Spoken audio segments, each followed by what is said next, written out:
Tantra Illuminated with Dr. Christopher Wallace is a journey through the depths of the human experience, as viewed through the lens of the tradition called non-dual Shaiva Tantra.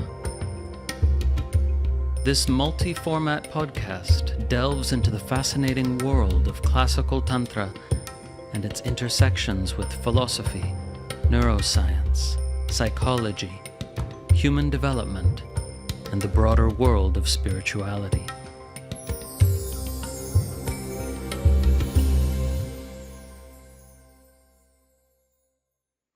Hello everyone.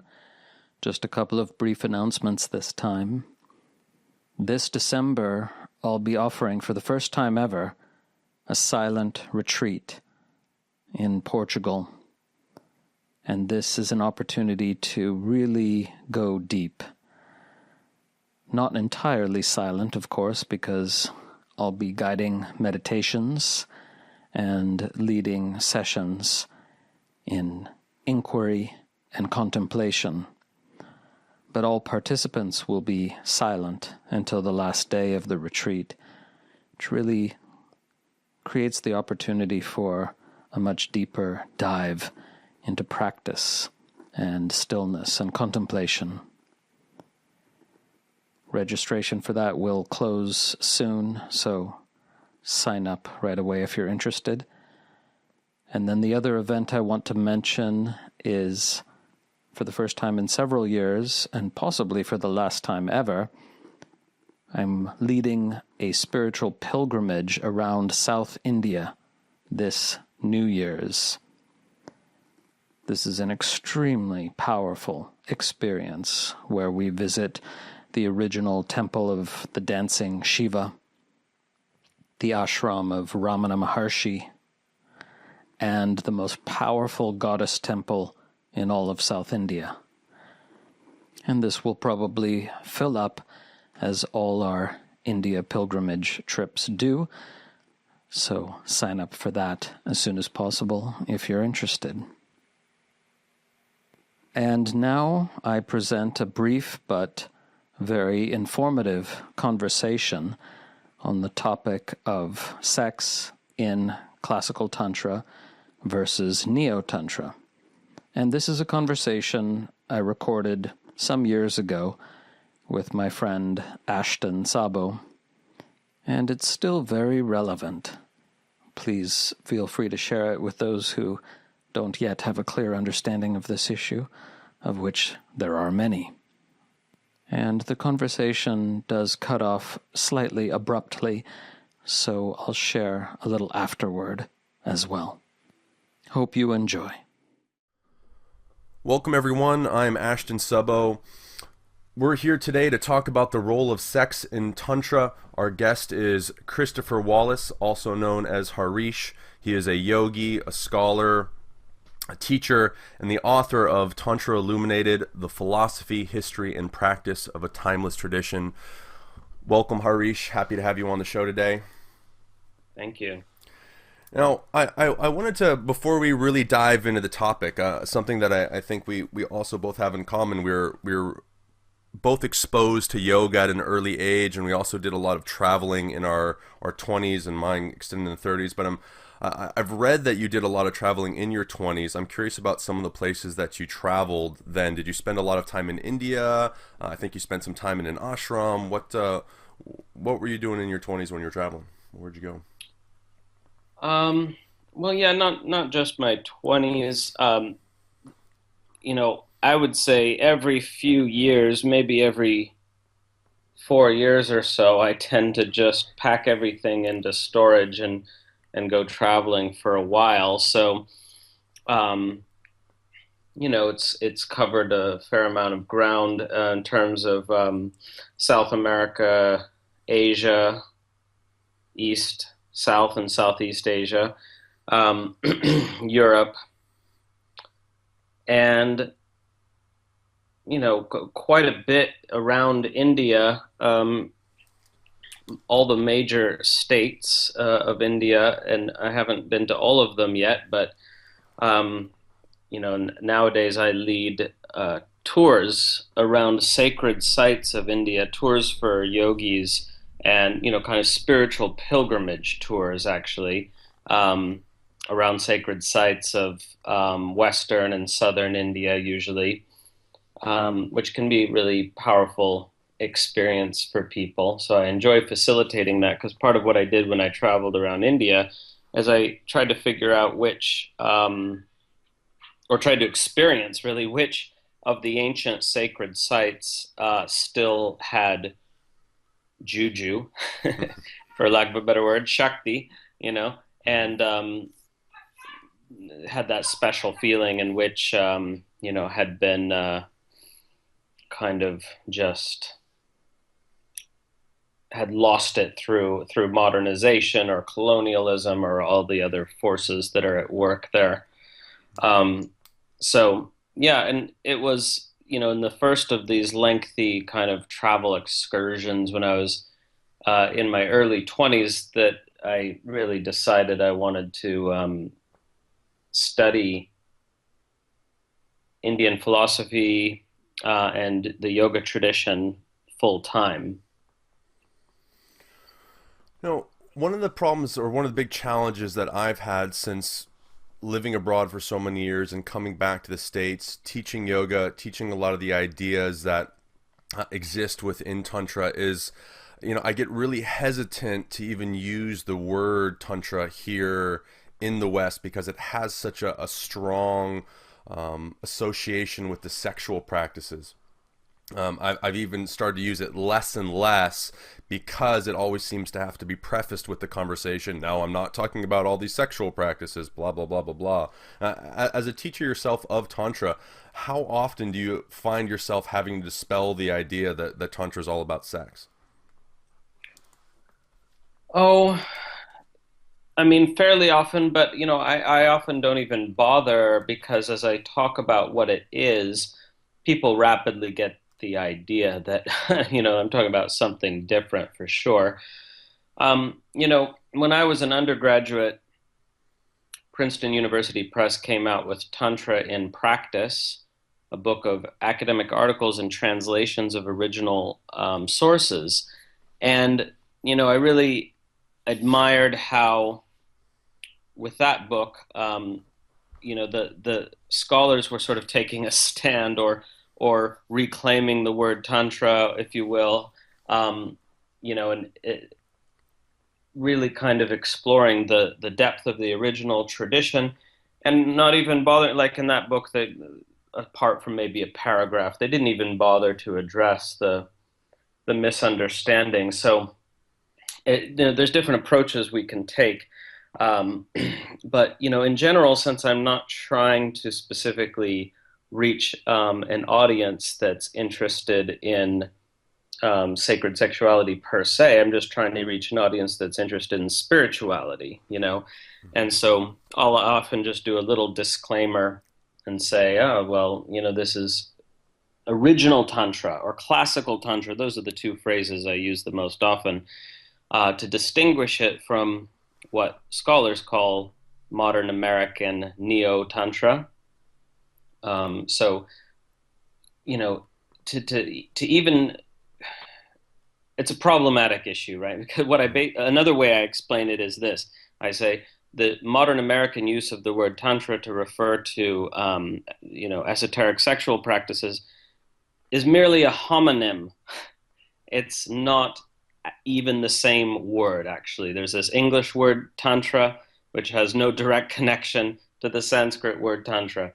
That's one kind of heavy-handed way of saying it, perhaps, but it's more or less true, of course, because if we actually look at the practices being taught in modern American neo-Tantra and say, hey, can any of these practices be found in the original sources for Indian Tantra, classical Tantra?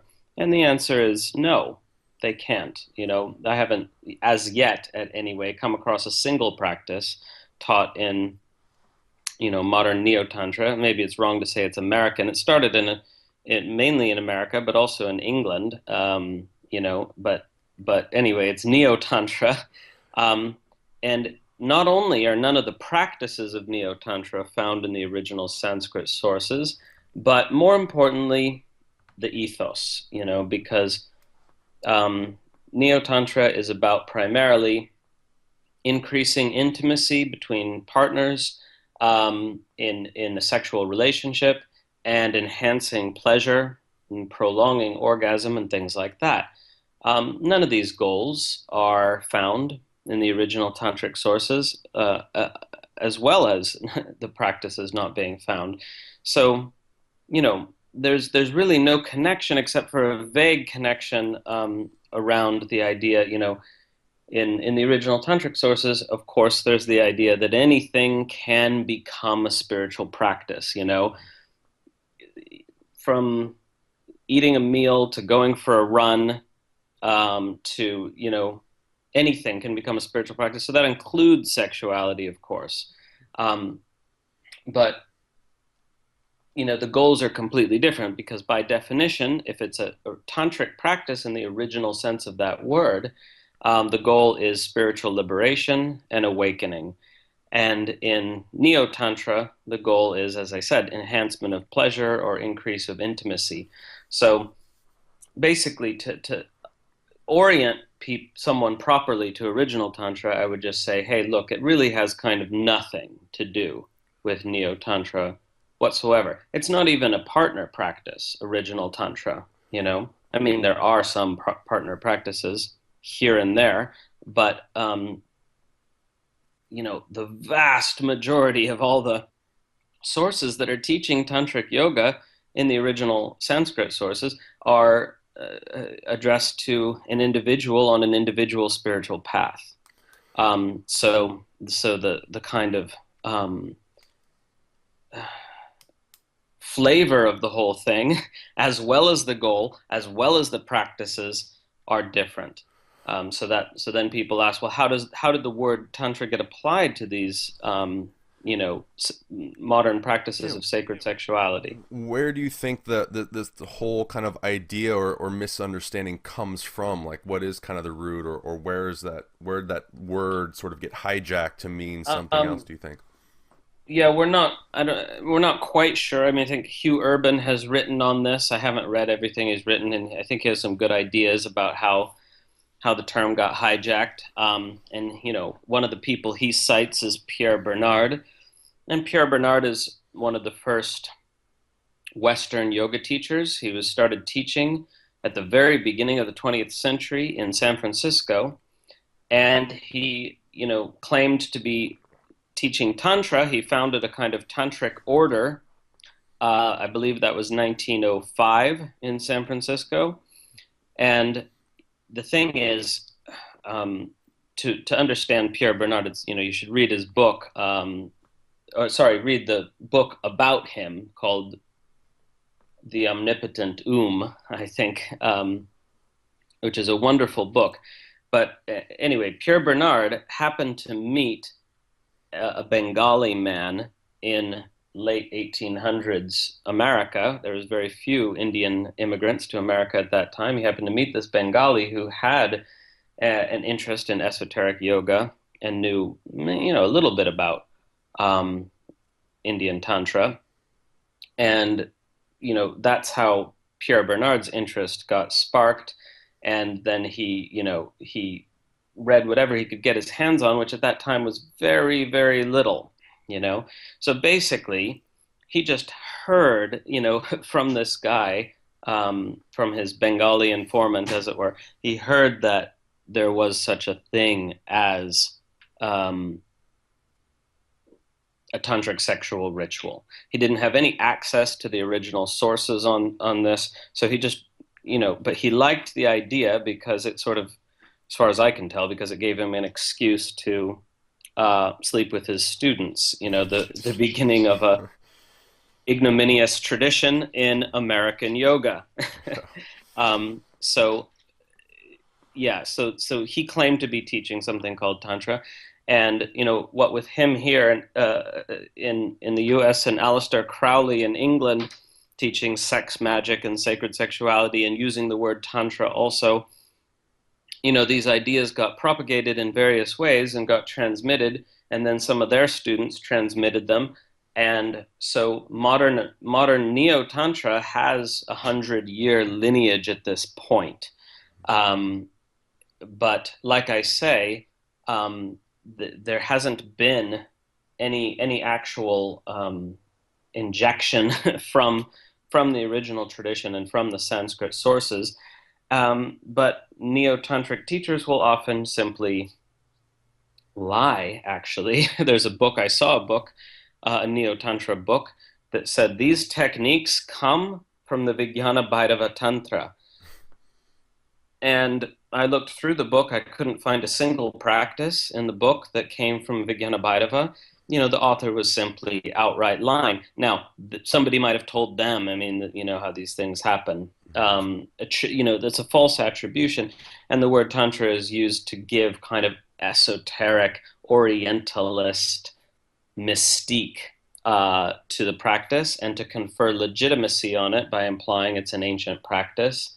And it's simply not. It may or may not be beneficial. Neo-Tantra might be highly beneficial to someone or some couples, but if it is beneficial, it doesn't need the legitimation of a Sanskrit word. And it's really a case, if we're kind of going to get really serious about this, this is really a case of cultural appropriation. And it's a classic case of cultural appropriation because it's, privileged white Westerners appropriating a cultural concept that they don't understand and putting it to their own uses without the care of investigating what the original tradition has to say about itself.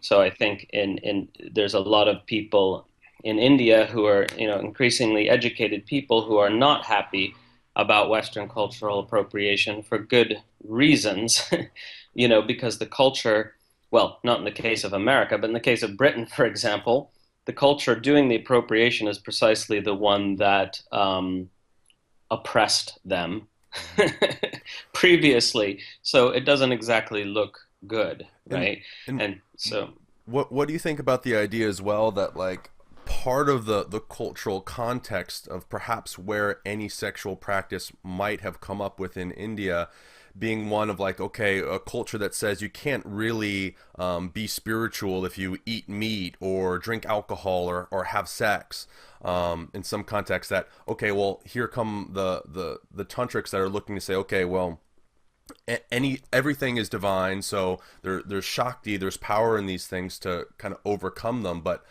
even the idea that you weren't supposed to have a desire for anyone doing a sexual practice with, I kind of liken it to like, well, the fact that Americans who are so over-sexualized as is doing a sexual practice in a spiritual way is the misunderstanding. Like for us, it would be more the context of like, okay, a spiritual person has to like drive an SUV, smoke cigarettes, and eat GMO foods. Like it's that idea that like there's a barrier there or a resistance, and then so we're kind of moving through that barrier and realizing the sacred in everything. But here we don't really need that that connection because we don't really have that same problem with sex. Is that?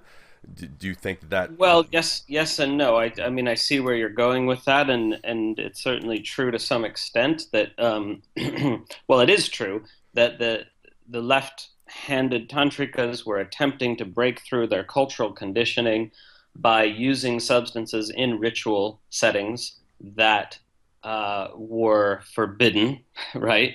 So, meat and liquor being the obvious examples. And indeed, in standard kind of even mildly transgressive tantric ritual, liquor would be offered, and often meat as well. And sexual activity was much rarer as a kind of form of ritual worship in the Tantra. But that too, yes, they were playing with trying to break free of their cultural conditioning. And that's why, when the sexual ritual is prescribed in the context of Kaula Tantra or left-handed Tantra. Abhinavagupta, for example, says, well, you should perform the ritual with someone of a different class or caste, preferably a caste that you're culturally conditioned to look down upon, and you should perform the ritual with someone who you're not attracted to. Mm-hmm. So it's a completely different kind of thing that's going on there. He's saying, hey, go down to the poor side of town and, pick someone that you don't find attractive, and indeed you look down on them and you're culturally conditioned to think they're less than you. And then, take that person, assuming they agree, and worship that person as a manifestation of the goddess and try to get past your notion that they are their caste or class, or get past the notion of attractiveness, realize the goddess is manifest as all human beings whatsoever. And then if you attain that awareness, this is the goddess in flesh form. This is a manifestation of the goddess, like all beings are, but this one in front of me is. Then you do the sexual sadhana. Which is quite the contrast from how neo-Tantra is presented here, of like, ooh, have better sex and prolong your sex and all that kind of stuff. And I mean, I think, or at least, I won't speak for anyone else, but like, I can at least appreciate, like, hey, like, I think it's wonderful that people in their lives have a healthy relationship to sex and they're enjoying sex. So I don't think that there's anything inherently wrong with that by any means, although perhaps as we've said, the hijacking of the word, or feeling the necessity to make it all mystical and magical by applying a Sanskrit word to it is entirely unnecessary. So the conversation ends a bit abruptly because the original audio file got truncated somehow in the intervening years. So I'll share a little bit more about what Ashton and I talked about. He asked about the actual role of sexual practice in classical Tantra. And earlier in our conversation, as you heard, I talked about the role that it had in helping people break through their cultural programming and prejudices and stereotypes and so on. But what I didn't get to, at least in the version of the conversation that you've just heard, is another role that sexual sadhana served in original or classical Tantra. In chapter 29 of his Tantrāloka, Abhinavagupta discusses the possibility that for a sufficiently advanced practitioner, the sexual experience could open a door to a profound awakening to the nature of reality. And this is specifically what he has in mind in that discussion. In the most sublime lovemaking, as I hope you have experienced for yourself, it can happen that we lose all sense of separateness, all sense of being a separate self, engaging with someone else, a person who is other than ourselves. And we can experience this profound unity consciousness. We become, as Abhinavagupta says, a single mass of blissful awareness. And in that experience, we are nothing other than this single mass of blissful awareness. There is no me versus you, no self versus other. The totality of experience is utterly subsumed by this all-encompassing blissful awareness. Now, even if that experience of lovemaking only happens once in a lifetime, that's enough to prove that it's possible.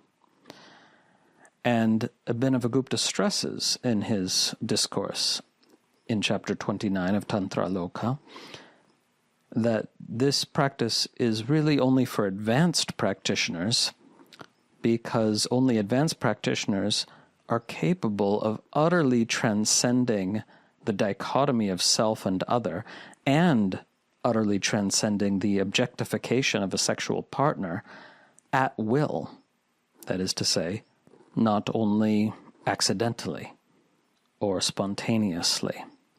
And Abhinavagupta characterizes this experience as that of a merging of what seemed separate before, specifically a merging of the sense fields, which normally seem separate, like you're seeing one thing and you're hearing another thing and you're feeling somatically something else. In this experience, all the sense fields merge as if you had a single sense instead of 5 different senses. And he also says that in this experience, all the chakras merge. So however many chakras you experience, could be 5 or 7 or more, they all merge into a single chakra, a single pulsing energy center, as opposed to having separate and distinct energy centers. So this is how he characterizes this sublime experience of unity consciousness, which also constitutes an opportunity for realization of the true nature of reality. So he teaches us that what we experience in this moment is not some extraordinary and unusual kind of experience. We're actually experiencing reality as it is in this moment, that reality truly is undivided, that the divisions of self versus other are wholly artificial and mind-imposed. And so if we're oriented to the teaching prior to having this experience, it can constitute a moment of true realization. That is to say, when most people have an experience of unity consciousness, whether through lovemaking, through psychedelics, or in some spontaneous mystical state, they regard it as the unusual case, not the normal case. But if you reorient yourself such that you're able to perceive, no, this is the moment when I'm experiencing reality as it is, and most of the time I'm experiencing my mind's projection onto reality, which includes all sorts of imagined divisions, then it's possible for this moment to become one of true realization, where the realization is not only in one part of our being, but encompasses the totality of our being. So I wanted to record this afterward to clarify that the role of sexual sadhana in original classical Tantra is not merely this one of overcoming cultural programming through doing what you've been told is impure or wrong in some way. That is an important feature of the practice for the original framers of this tradition, but there's also this other opportunity, which is something that perhaps some of the listeners have intuitively become aware of in their own practice. Now, having said that, doing sexual sadhana is not merely a matter of having this orientation that I've just described. When Abhinavagupta teaches the practice in Tantrāloka, he teaches all sorts of preliminary practices, meditations of various kinds, as well as the practice of yoni puja, all of which serve to prepare the practitioner for this possibility of transcendent yet imminent realization that can happen in the peak of sexual experience. And Abhinavagupta suggests that without such preparations, it's likely that a sexual experience, no matter how wonderful, will just be another experience. And then the opportunity is missed.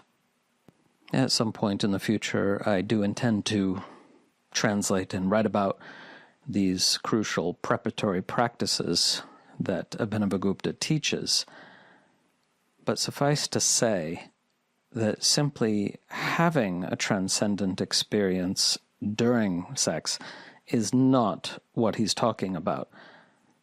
That it must be a vehicle for realization of the nature of reality for it to be called sexual sadhana.